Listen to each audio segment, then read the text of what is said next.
आपण निर्मात्यांनी देखील आपली देखील जबाबदारी आहे की समज जर का एका शुक्रवारी 6 आणि 7 सिनेमे एका दिवशी प्रदर्शित होणार असतील तर प्रेक्षकांनी कुठला चित्रपट जाऊन थिएटरमध्ये बघावा. कारण मध्यमवर्गीय माणूस जेव्हा आपल्या कुटुंबात 4 जणांना घेऊन चित्रपटगृहामध्ये जाऊन चित्रपट बघेल तेव्हा त्याला जो काय खर्च येतो तो प्रत्येक मराठी सिनेमा जाऊन नाही बघणार. ती आमची कुठेतरी जबाबदारी आहे की आम्ही पुढल्या वर्षभराच्या तारखा आम्ही वाटून घेतल्या पाहिजे. बरोबर.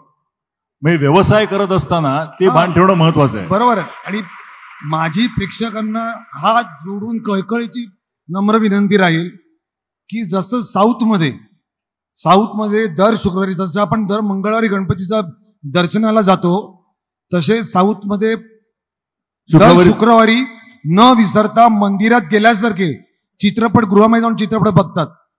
अहो आपण म्हणतो की मराठी चित्रपट चालत नाहीत. आपलीच मराठी माणसं आहेत ना जे पुष्पाचा 2000 आणि 2000 करोडचा व्यवसाय करतात, ज्याचं तिकीट 1600 रुपये